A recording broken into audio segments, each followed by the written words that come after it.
What if seeking isn't about finding answers, but growing into the silence they leave behind? At some point, the questions fall away, and what's left is the light we've been trying to name. This is Seekers and Finders. When I was deepening my experience with the Finder's Course, there were times I thought I was going to go batshit insane.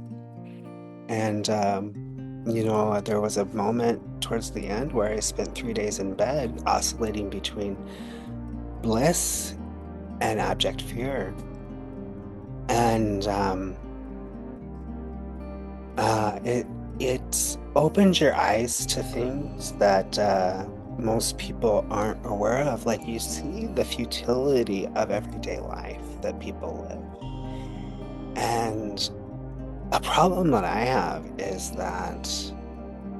dealing with the outer world, and like, how do I actually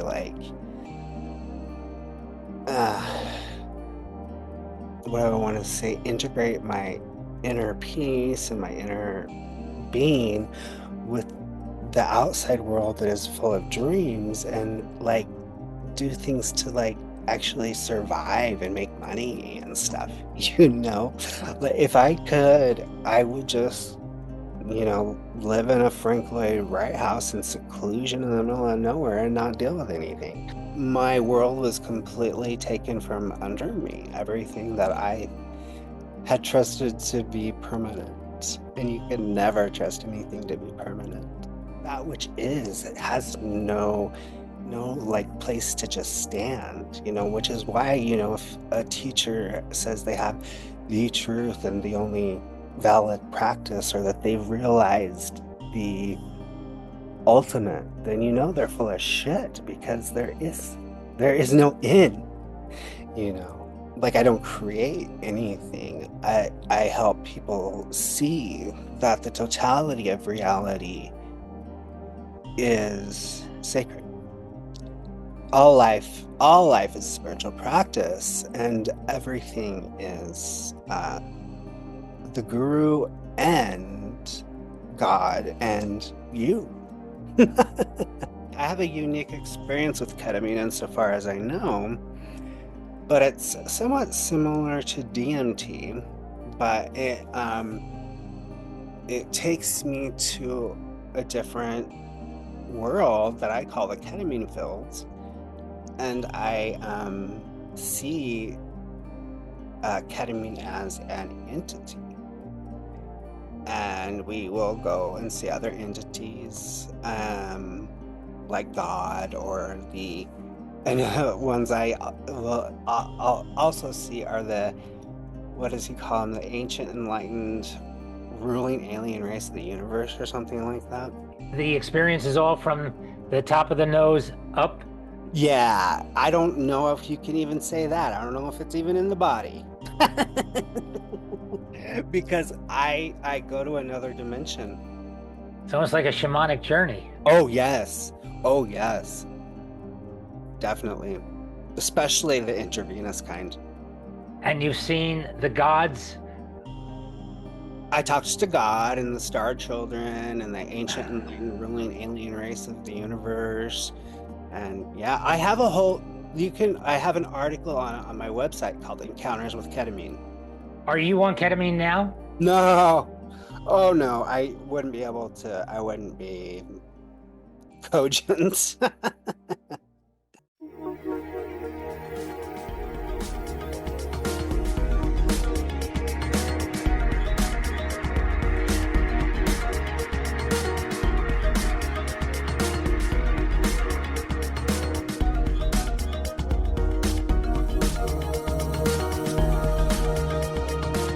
Our guest today is Scott Goolsby. I know Scott just the way I know a lot of people from the Finder's Course, because so many people took the Finder's Course, and that later, we formed a kind of a spiritual community, and then we keep in touch that way. So I met Scott there, and also we have another connection. We have a Shiva Tantra connection, because you were involved with Harish Oh, yeah. Harish Christopher Wild, who was studying Shiva, non-dual Shiva Tantra. So Scott and I go back, uh, maybe 10 years or so to Yeah, not, yeah, probably. yeah. And we really connected on a personal level as well as, like spiritual, like brother type of thing. So, what I'd like to do, because I don't know your background prior to your finding the fire code, but finding this code, but I do know you have a PhD, don't you, in Eastern Studies?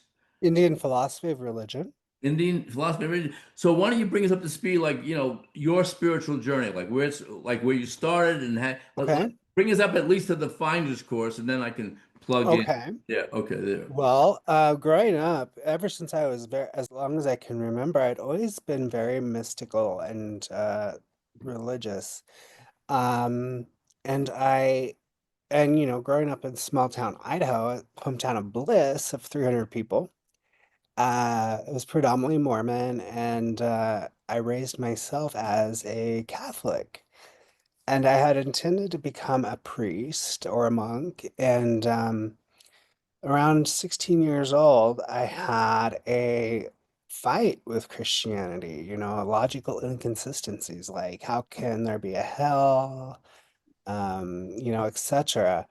And I ended up leaving the church and I found Buddhism and and then started practicing regular yoga and meditation, which I've been practicing for 30 years. And I just then I found my first meditation instructor, and he graduated from the Berkeley Psychic Institute. And, I had a very profound, I guess, like Satori experience around that time, and felt, unity with all that is. And from that time on, I devoted myself to, or my entire life to the path, academically and experientially. And when I went to college outside of Boise at a private liberal arts school, and then when I graduated, I went to graduate school in Southern California in a town called Claremont. And there I finally had the opportunity to officially become Buddhist by taking the refuge vows um, from a Tibetan monk. And then when I moved to San Francisco, I was initiated into actual tantric practice by the Lama who initiated the Dalai Lama into tantric practice. So yeah, I'd always been, like practicing spirituality myself, but at the same time studying it for as well as I could. So yeah, that's where I was coming from. That's great. So how did you get to the Finder's course? So you had your PhD and then you found the Finder's course. So how did that work?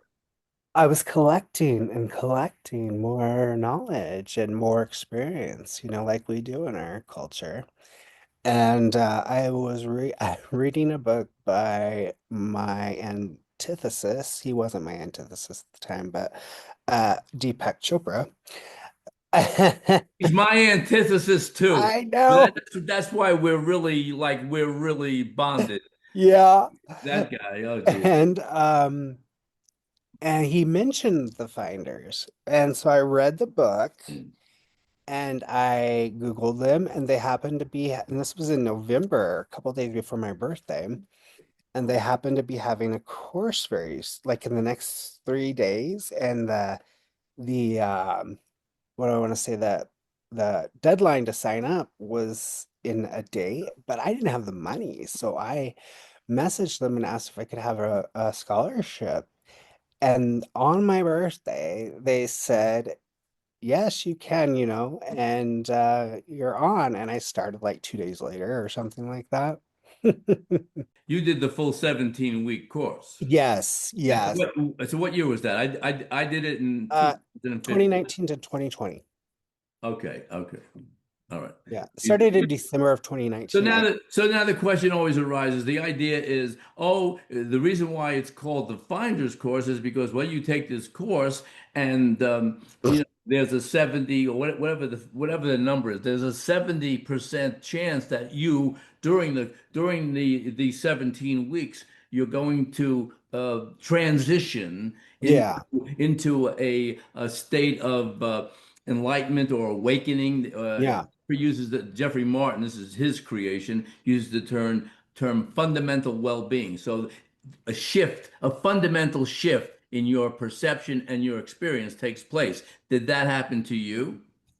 What happened was that I realized was already there and had been since I was 16. And the course, what it did was hone it in and strengthen it and allowed me to deepen. Ah, Yeah. okay. So the course was beneficial. It was, yeah. Yeah. Then how did you come to then after that? Then how did you come to have your own website? I take it you have your own students or I don't know, clients. Sometimes I do, yeah. I actually had that before. Okay. But there's a huge difference in between my writing before and after, I think. Yeah. Yeah. Okay. Okay.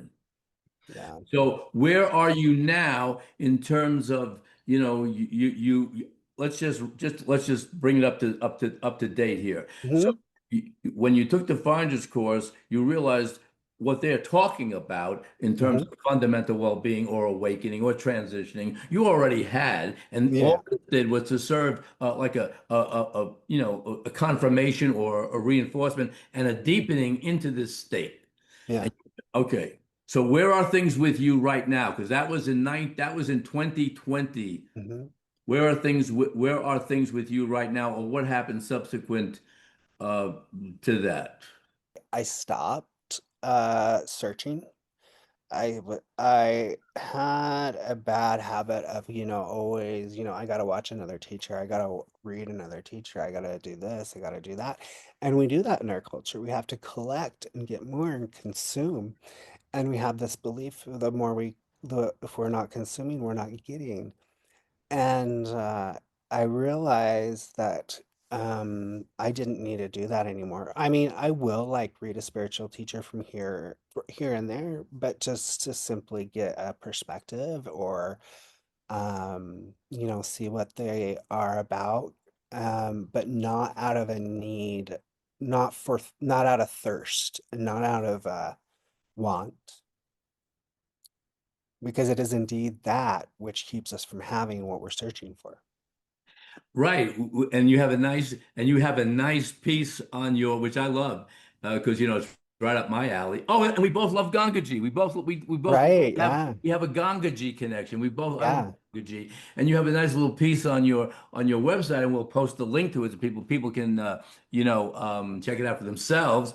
You have a nice little thing like Mhm. stop the fucking search. It's Yeah. like Papaji saying, call off the search, Mhm. stop this shit because it never ends. So Right. maybe we can address that, It but we want to address other things, and we want to address like, hey, it's not all bed of roses here. This whole no. thing, we got a lot of downside. Yeah. Stephen alluded to he's experienced downside. God knows I have, and you have too. And let's talk a little bit about the upsides, the downsides, and the pitfalls of spiritual life in general. Okay. Well, I have a question first before we go into that. Good. Um, so in your bio page, Uh-huh. uh, you say uh, you're a connoisseur and a creator of the spiritual experience. Hmm. A connoisseur and creator of the spiritual experience. And you say a viscerally felt spirituality infuses my normal, mundane life with meaning, uncovering the sacred in the present moment.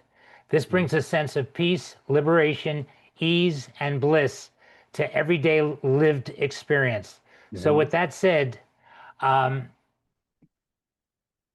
what did bliss mean to you before you encountered it? And what surprised you most when it came? That it is never gone and that it is our underlying essence. Um, you know, I wrote that about before going deeper. I would change it at this point, but like I don't create anything. I help people see that the totality of reality is sacred. All life is spiritual practice, and everything is the guru and God and you. Right, but you talk about a visceral experience which I've personally had with Bliss through Oh yeah. meditation. So I'm Yeah. wondering if you could describe for the audience what this visceral experience is and what the sense of bliss does to you to transform your moment hmm into something bigger, more transcendent. Yeah. It's kind of like a blanket of ease and calm and stillness that you feel in physically, and it allows one to confront or to meet the everyday happenings that are unfolding with a broader view and more resources, I guess, more mental and spiritual resources. It's you're not always saying that this is happening to me, or this is, this other situation is horrible. You're able to say, okay, this is occurring. Now, how am I going to interact with it? Does that make sense? Well, it makes sense. Uh, I mean, I actually have a visceral feeling of bliss when I can move into that state through hmm meditation. hmm And it also recurs at certain moments during the day, hmm almost like a switch goes on hmm when either I hear a word or a piece of music or something that um, takes me out of the normal reality that I'm standing in Yeah. and just transports me, we'll say, using that word, it transports me to another state of being, not just mind. But when you said viscerally, there's a sense of the body also feeling this Yeah. vibrational state of bliss. Oh, yeah. So, Oh, yeah. right. So, why abiding bliss? What does that phrase mean in the bones, not just the mind? That it's something that doesn't need necessarily to be accessed because it is the underlying um essence that is always there at the ground. And so it's about uncovering that and recognizing that it's there. Um, yeah. Okay, so my next question is this. Bliss is also often framed as the ultimate goal. Mm-hmm. But I've begun to sense it's more of a threshold, a soft dissolving into something deeper. Have you experienced that? That there's something beyond bliss? There's always a deepening, there's never a landing anywhere. And because it's boundless, the stillness and the being, it's that which is, it has no like place to just stand, which is why, if a teacher says they have the truth and the only valid practice, or that they've realized the ultimate, then they're full of shit, because there is no in, you know. Is there a shadow to bliss? Something that the seekers aren't prepared for when it starts to flood the body? Yeah, of course. Um, as Adyashanti will say that it's annihilation. It annihilates everything you were conditioned to believe is true, and with that comes, grief and pain. When I was deepening my experience with the Finder's Course, there were times I thought I was going to go batshit insane. And, there was a moment towards the end where I spent 3 days in bed oscillating between bliss and abject fear. And it opens your eyes to things that most people aren't aware of. Like you see the futility of everyday life that people live. And a problem that I have is dealing with the outer world and like how do I actually uh what do I want to say, integrate my inner peace and my inner being with the outside world that is full of dreams and like do things to like actually survive and make money and stuff. Like if I could, I would just live in a Frank Lloyd Wright house in seclusion in the middle of nowhere and not deal with anything. So 3 years ago, the last 3 years have been the most outwardly traumatic of my life. My father died, and that escalated a snowball of shit in my regular life. Like I lost my home, I lost the sight of my future home. I lost my job that I planned on having for years. It was with our family businesses. Um, I moved away from my hometown to a town further away from civilization, and I haven't been able to find employment ever since, partly because I uh, contracted a chronic illness that has disabled me. But yeah, mostly I'm very reclusive. Let's go a little deeper now with that. Can you share what part of you, what the path has been like for you? My world was completely taken from under me. Everything that I had trusted to be permanent, and you can never trust anything to be permanent. How do you use your spiritual life then to compensate for these moments? Do you meditate? Meditate, I do yoga, um, and there has always, throughout this entire time, I've had no income. I've had, very poor living situation until recently, but I've always had that bliss and that contentment within, and the knowledge that this something this is giving birth to a change that um, is going to lead me in a different direction. I don't know what that is. I mean, but that's just what I feel inside. And I just I really stopped making much of a separation between practice like meditation and yoga and what's occurring in the rest of the time. 'Cause it is all the same.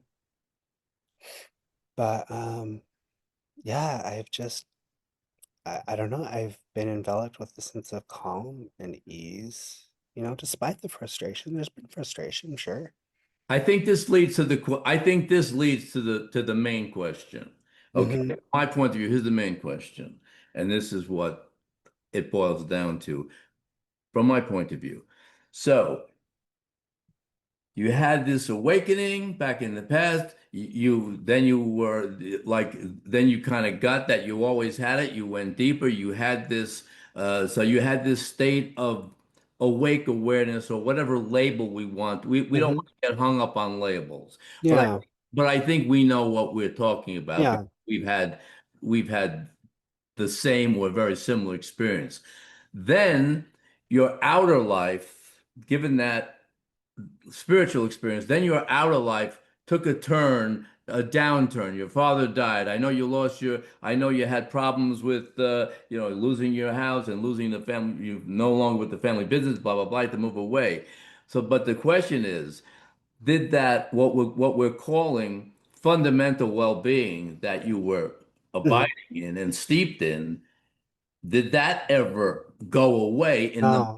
in the midst of all this turmoil and I got no money and I got a chronic illness and I got this, but even within that experience of like holy shit, what am I going to do now, this fundamental well-being that you were established in Mhm. never left. Is that what you're saying? No, it deepened. It got deeper. Yeah. There you go. Because that to me is what the whole thing is about. In Yeah. other Oh. words, whatever comes and goes, and you can talk about bliss and all these experiences and everything like that. Okay, no matter how exalted they are and how spiritual and blah, blah, blah, they're going to come and go, right? In other words, you could be, I know people that mean, I was in bliss for 6 months and then it went. Well, because every state, every experiential thing comes and goes. It Yeah. Oh, yeah. lasts 6 months. It doesn't matter, or 6 years. It Yeah. doesn't matter. But when you or I or anyone establishes themselves in this state, call it what you want, that doesn't come and go, then in spite of whatever's going on in your life, and now things are going great. I got a lot of money. Now things are going shitty. I got blah blah blah blah blah. That fundamental, that foundation that I think you alluded to, doesn't come and go. So and you're adding another piece to the puzzle. You're saying it even deepened. So that's a great testimony to the value of seeking and finding and being, what are we looking for? We're looking for that. I would say, I'm putting into my own words, we are looking for that which does not come and go. Right. Yeah. Yeah. It's not necessarily looking, it's a realizing that has always already been. Exactly, exactly. It's a recognition. It's not Yeah. a finding of something that's not already ever been present. And your experience showed that because you came to the realization that no, you're not getting, this is not something new. This is something that's always been here. You just maybe hadn't noticed it in the same way before. That's the whole difference. Yeah, exactly. Yeah. Do you have days where um, you feel so down you can't access that bliss because whatever chemical inside of you that releases um, to counteract the state of bliss or joy that one can feel is so deep that at that moment or even throughout the day you can't access that bliss at all. Yeah. Yeah. Because there's still the physical body and the chemicals that occur. And so they play a part and they play a role. Um, but it's just another arising that I realize is is occurring. And that's also a sacred experience. Do you have moments where you don't feel like getting out of bed? Oh yeah. Oh yeah. And that's actually part of my chronic illness is I will spend, 2 to 3 days at a time in bed. Is it a mind thing or is it a physical thing that keeps you in bed? I don't know, it's also connected. It's hard to say if there's a difference. Is there a specific name to the chronic illness? It's called MECFS, myalgic encephalomyelitis slash chronic fatigue syndrome. Chronic fatigue syndrome, I've Mhm. heard of. Yes, okay, fine. Yes, devastating. Bacterial infection induced, they said.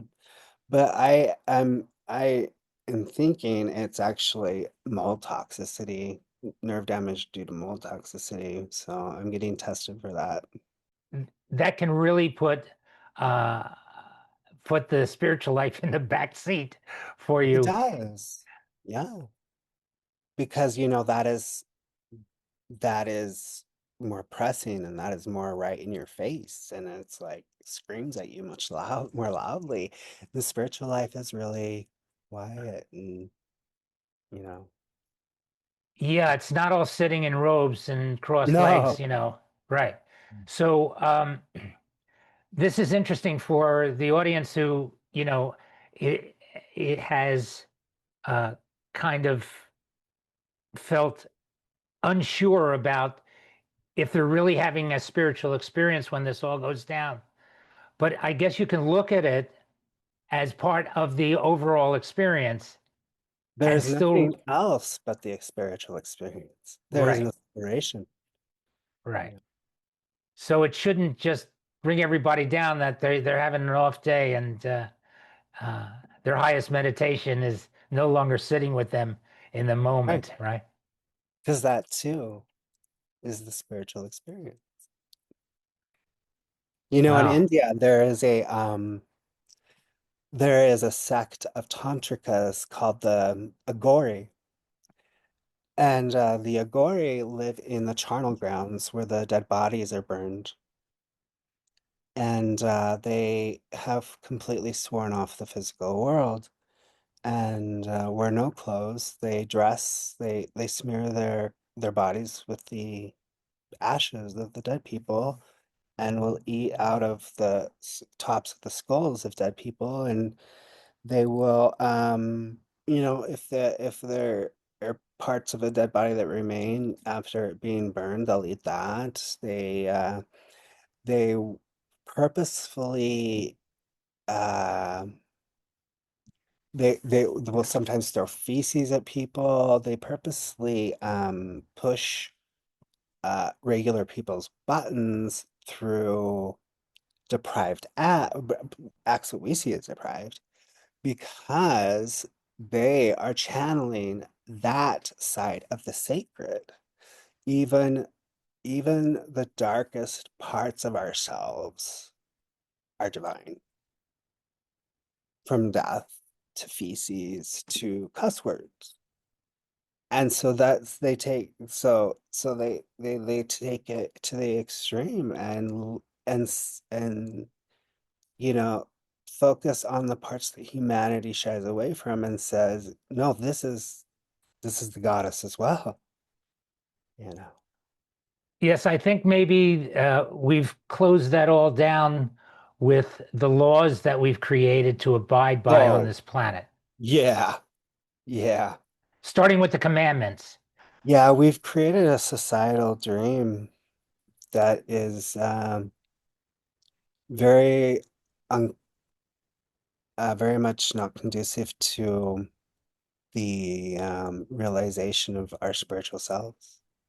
It's a suppression and denial of our interconnectedness. It entrances us into illusion and dreams. So, can you tell us about what type of sessions you would have with people one on one? It is really I don't have like a what do I want to say, recipe. I ask them what they're experiencing and what what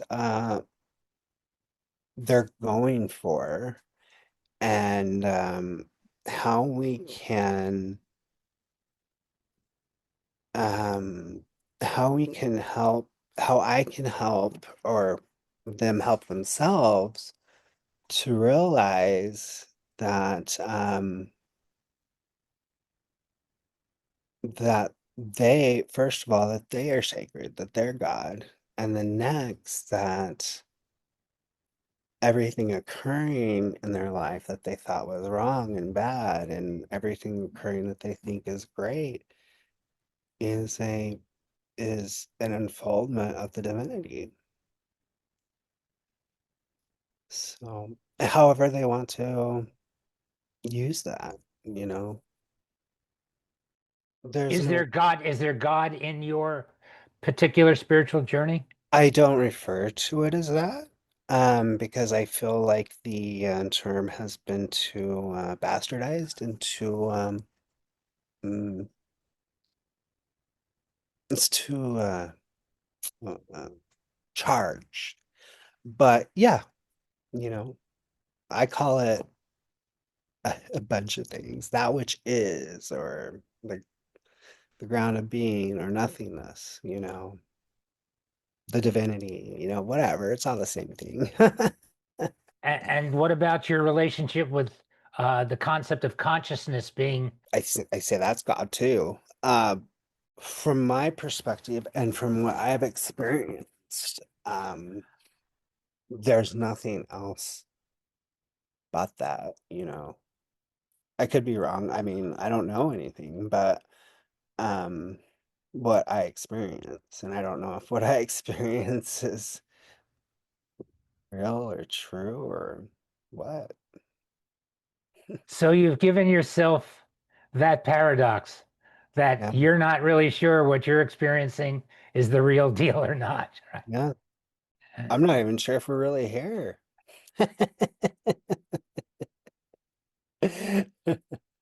Well, We may something's just, here. well, we may just be, I've heard this one a lot. We just may be, appearing on some kid's computer screen as a Yeah, creation. You're in the simulation and you yeah. think you're real and you think you're this character. And actually, you're just, somebody programs you into the computer. Who knows? But, Hmm. but, but no, I get your point. I mean, we can't know absolutely. We can't know absolutely. And to claim something, such a thing as hubris. And, like I was alluding to earlier, if you meet a spiritual teacher that says that they know it, then you know for sure that they don't know shit. And, I often tell people that fundamentalism of any philosophy, paradigm, or religion is a toxin. And Well, I'm very fundamentalist about that. No, I am too. I'm very fundamentalist about fundamentalism. You're right. Yeah, it's very toxic. It's very toxic. do you feel you're more equipped to deal with people who are in pain because you're in pain? Oh, probably. Yeah. Do you open up to people that you're working with about your pain? Oh, Ide- anybody. So they can identify with you? Is that part of the process? I don't know why I do it. I just it occur if it happens, it happens. I mean, I don't hide anything. If they're going through pain, I'll be like, "Oh, I can understand. This happens to me, X, Y, and Z." But, I don't advertise it, but I don't hide it.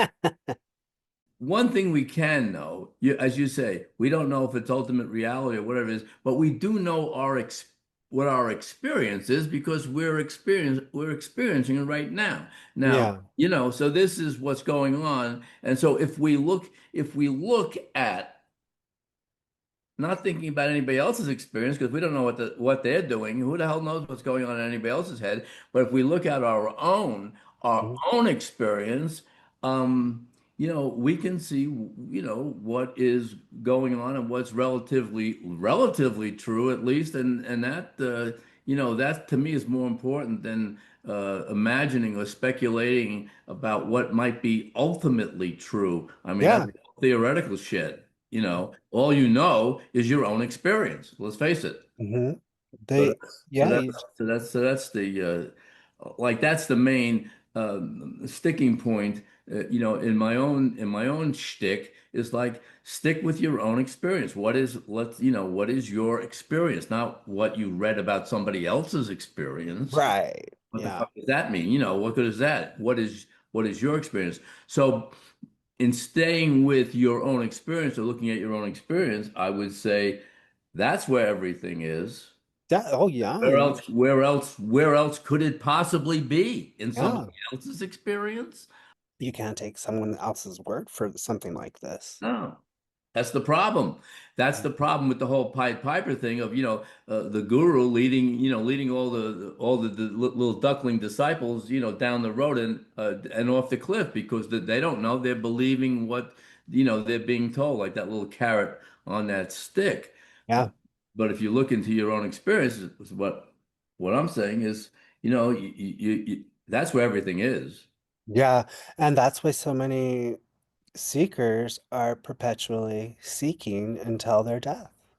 because they never get off that seeking, Mm, that seeking hamster wheel. Like yeah. one more guru, one more Yes. video, one more retreat, one more book. It doesn't end because there is no end to that. They have to keep consuming and collecting because that's our cultural conditioning. Exactly. Mhm. So what would you say to somebody? Okay, so you're giving a talk or a satsang or something, and Mhm. they're saying, "Well, okay, well, what advice do you have? I've been a spiritual seeker now for like 50 years. I'm still at square one. Oh, like what would you suggest I do?" Get your shit together and stop it. There's nothing to look for. But I think people would probably want some steps to take who are Of course, uh, because that's another beginners, collection. right? But to tell somebody to get their shit together, they're going to ask, "How do I get my shit together?" Stop and ask yourself, what am I? Who am I if I truly stop? If I stop telling stories, if I stop reiterating the stories in my mind of who I believe I am or who I believe this internal monologue is. What am I if that stops? What am I if I don't have a job? What if I don't have a house? What if I'm not a mom or a dad?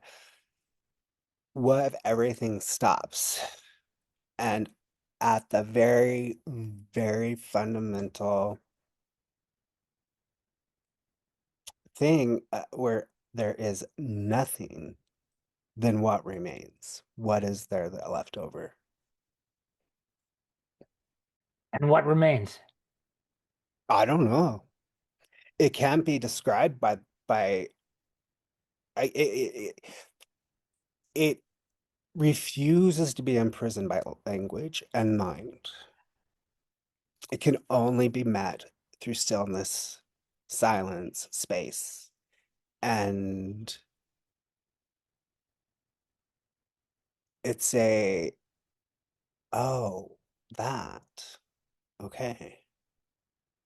It's like a settling, a a I don't know. If I describe it, then I'm lying. Well, how much of your mind is a part of this, Scott? I don't know. It's hard to say. I mean, you're an academic, so you obviously are capable of uh, theorizing things, of using, your logical side to Mhm. put these things step by step in place and understand them with a broader picture than maybe someone that's stuck in there and can't use their mind to figure this out. But then there's the heart side of it. So what I'm curious about is it's okay to tell people to, stop their shit, but where is this meeting between the mind trying to figure this out and the heart having a visceral experience that it is unfolding and the bliss is becoming? The mind cannot figure it out. It has to be met, I guess, with the heart, if that's what you call it. The mind is doesn't truly exist. It's only, the monologue. So what's there behind the monologue? What's there watching the monologue? And that will be consciousness. And it can only be felt and known. If it's and that's what a lot of people's problem is they're trying to grasp it with the mind. And that's why Zen has koans and so many mystical practices have these things to kind of short circuit the mind to give you a portal in which you are like, oh, Is that what that was? Did I just experience that? You know? So is it a vibration that comes from inside the heart and expands through the entire body that you actually feel a resonance going on of this bliss? What is I the think physical so. experience? Yeah, I think so. It's a, yeah. I guess I would call, you could call it a vibration. Yeah, yeah, it's like I said, it's like a settling and like a sense of ease and ah, okay, I can chill out. I'm trying to find that place Mhm, between the mind thinking about it and mhm, the heart having a visceral experience about it. mhm. Where is that meeting in the middle where you go, ah, I sense it? What is that That's why you sensation? use the mind to ask who you are without the stories, who you are without the conditionings, and who you are when everything is stopped. You that that that makes the mind realize, makes you realize that the stories within the mind are just that, stories. And so it allows for then there to be space within consciousness for you to feel and experience what has always already been there at the heart of things. So there's an experience of contentment. And then deeper than that, there's an experience of deep peace, which resides in the lower part of the body, in the solar plexus.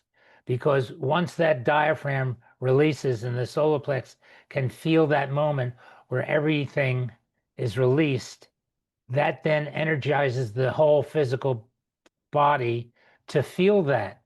But Mhm. the mind can't direct the solar plexus to feel a state of peace. There's got to be an intoning of it into the body itself. So I'm just wondering how your program gets to that place. I don't know. I'm there right now, but I don't know how I got there. It just I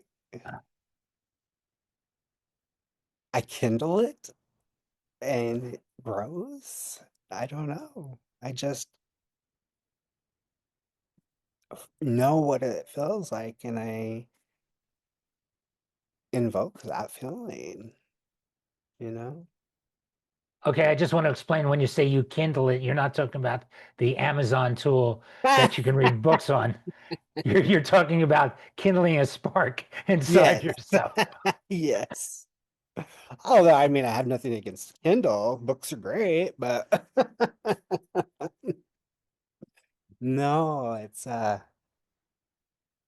uh it's you know, going deeper, I guess, feeding that sensation or emotion. But I don't think it's an emotion. It's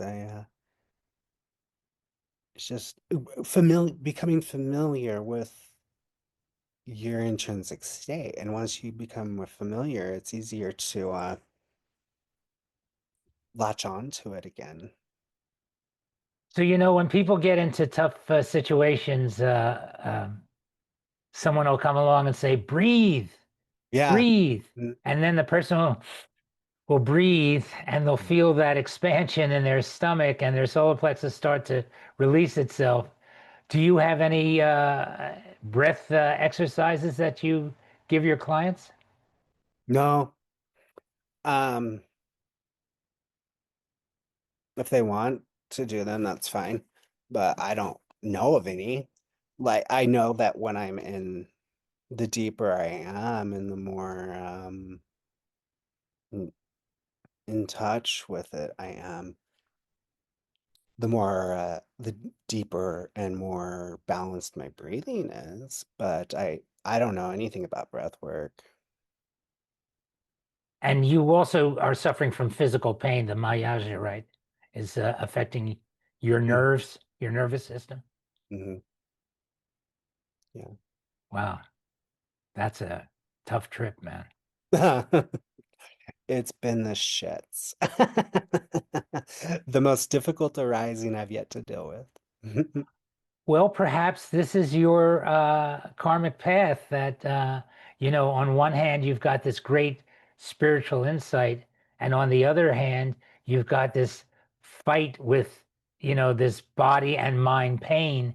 And your journey is to bring it to a full crescendo in this lifetime and Yeah. have that experience. Oh, yeah. I mean, part of the spiritual life is having whatever experience you're having and seeing through it, understanding it, not Mhm, allowing it to affect you uh, in a deleterious way. And mhm. this is the spiritual experience Yeah. uh, that most people don't understand. It's not just sitting down and Right. meditate. Yeah. No, exactly. That's what I was saying earlier. Yeah, exactly. When you're with someone who's right in their own mess Mm-hmm. and you're in yours too, how do Mm-hmm. you show up? Is it about holding space together, being honest, or just letting the masks drop? Oh no, they need to be. I think that needs to be recognized first, and you know, mm, you got to invite your demons in for tea. So you recognize that that is occurring, and in that recognition, you know, more room for the stillness is birth. And it also helps the person you're working with realize that they're not doing anything wrong and that what is happening is perfectly normal and natural, even if you are a quote unquote spiritual person. Shit's gonna happen. Do you ever sit with someone and both of you were totally bummed out? Yes, oh yes. What happened? We use that bummed out that whatever is occurring to bum us out or just that feeling as a teacher and look at what it's pointing to and why and how we can use that as a tool for ripening and So you notice that you're both bummed out. mm, And because you notice it, you then use it to energize the situation. Is that what yeah, happens? That you bring up the possibilities so you can both work your way out of it? yeah, or not necessarily out of it. It's not an escape, but it's a realization that that too is the guru. Right, but if bliss is supposed to be abiding, that Hmm. means it's there all the Yeah. time. Hmm. So I'm trying to figure out the juxtapose between being bummed out and being in bliss. I mean, if you weren't ever bummed out, there would never be bliss, would there? I mean, there's this strange rule in the universe that is shitty, but it is something that something to the effect that is our crappy experiences and that which we label as negative is that's what brings us into a brighter and brighter light.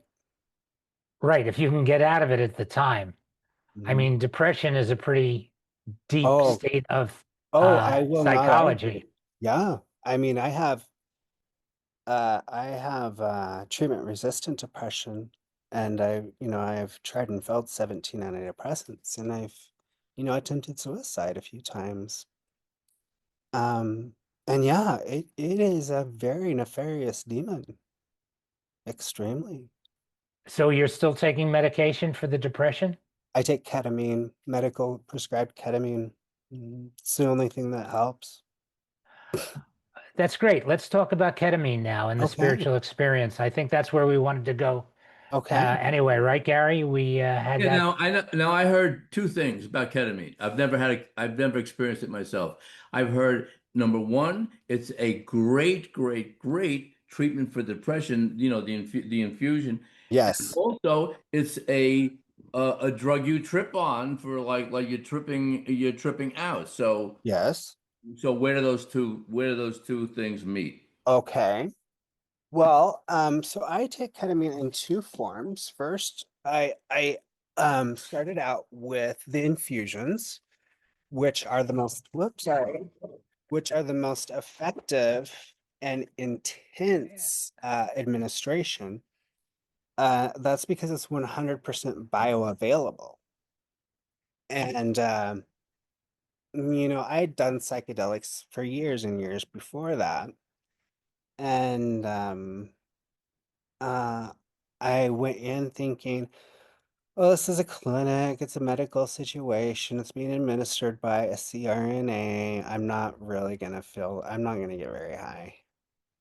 Well, I was not in my body for the hour, and it took me another half hour after the infusion finished to be able to use my body. Um, so what occurs to me, I have a unique experience with ketamine insofar as I know, but it's somewhat similar to DMT, but it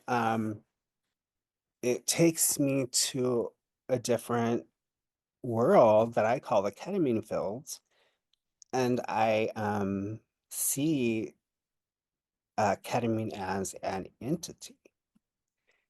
And we will go and see other entities, like God or the and ones I'll also see are the what does he call them? The ancient enlightened ruling alien race of the universe or something like that.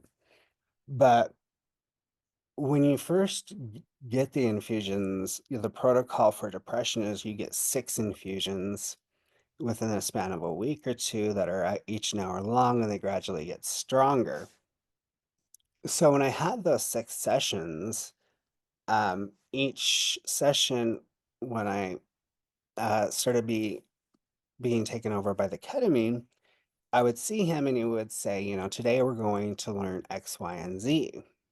And it was always positive stuff, and about loving myself and about, you know, things like that. And it's such a powerful teacher. And that's what I called him, was the teacher.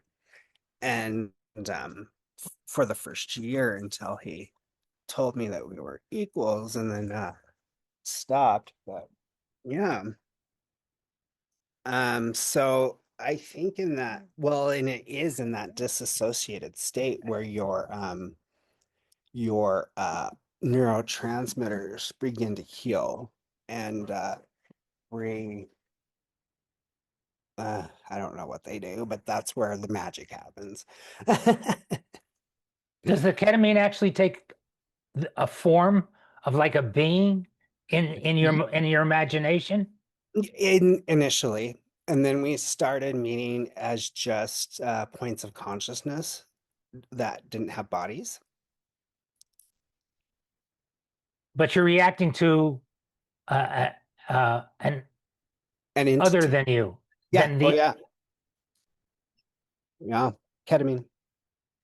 And some an interesting thing that happened in one of the I think it was my fifth session. The nurse who owns the clinic, her name is Nicole, and she was administering the infusions. And ketamine, the entity, would once in a while tell me to tell her something. So I would. And he in this fifth session, I can't see the ketamine, I can't see the IV or anything. I have no idea what's going on in the outside world. And he tells me, he goes, tell Nicole, the nurse, that today's lessons are halfway done.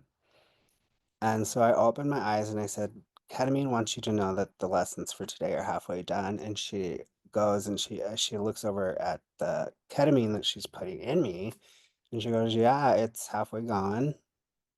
So he's right. So crazy.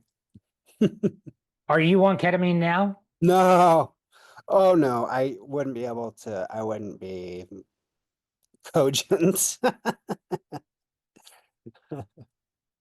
But there, I mean, so where does the bliss separate itself from the ketamine? Oh, I only take ketamine once or twice a week, as mostly like I haven't felt depression and I don't know how long, but it's nothing like it was before. Um, like before it was incapacitating. Um, but I just take my 2 doses of ketamine. So I have oral ketamine that's prescribed to me that I get from the pharmacy. Besides the IVs, I haven't done an IV in like 3 or 4 years, and I just take the oral ketamine twice a week, and or not. I haven't taken it for 3 or 4 weeks, but yeah. So if you were on it now, you wouldn't be able to talk to us. No, I when I take it, it's a sacrament, and I go into a meditative state. I only do it's only at night, and I go into meditation, and it's a sacred experience for me. And how long does it last? An hour. So it's basically like another psychotropic, Mm-hmm. Mm-hmm. except it only lasts an hour. Mm-hmm. Mhm. Yeah. And you can differentiate between the feeling on ketamine and the feeling of bliss. Oh yeah. Oh yeah. Mm-hmm. It's totally different. So which is better?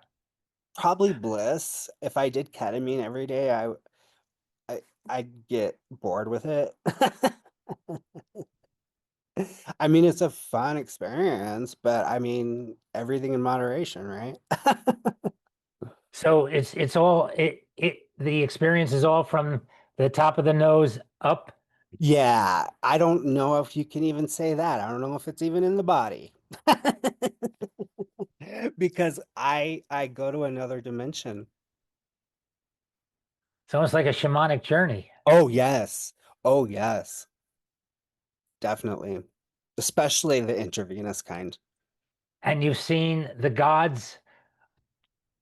I talked to God and the star children and the ancient and ruling alien race of the universe. And yeah, I have an article on my website called Encounters with Ketamine, and it explains my first 6 sessions and what I experienced.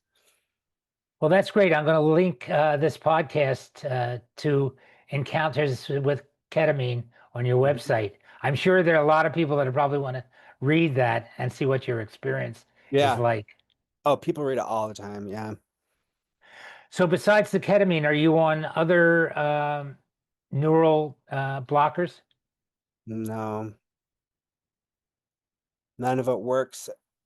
And you typically makes me feel worse. Right.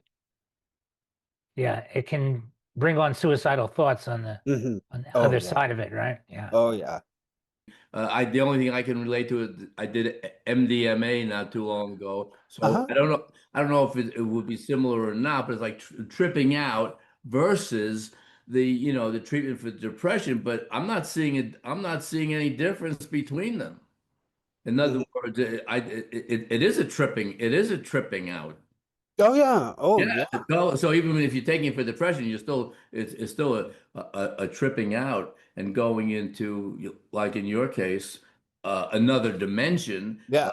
The MDMA certainly was not another dimension. It was this No, it's not. dimension. It was It's this dimension, like just made a hell of a lot more beautiful. That's yeah, but it was yeah. not. It was not some other dimension. Whereas the ketamine.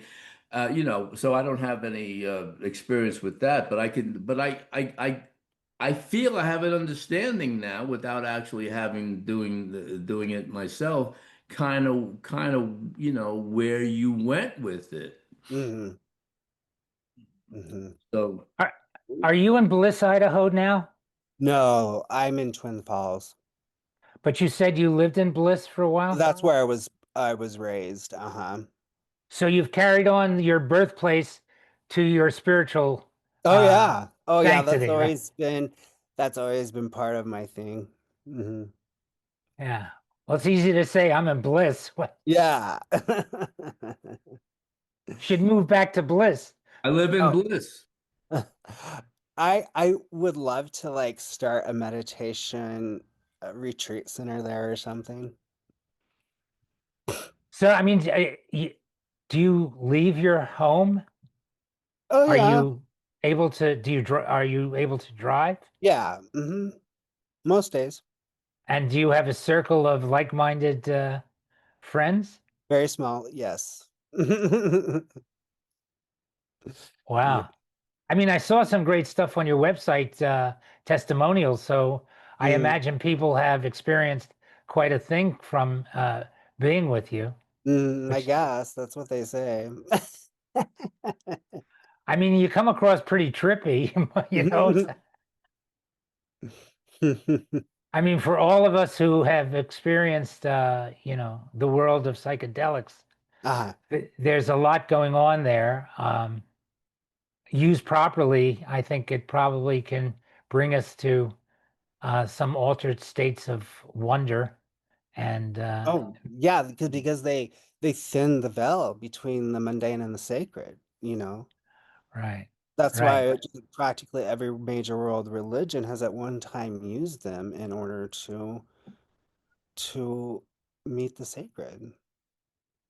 We are time immemorial. Yes, that's true. All right, I mean, this has been a very interesting conversation. Oh, I hope so. I didn't know what to expect, but you brought out a lot of interesting things. Okay, well, thank you. Yeah.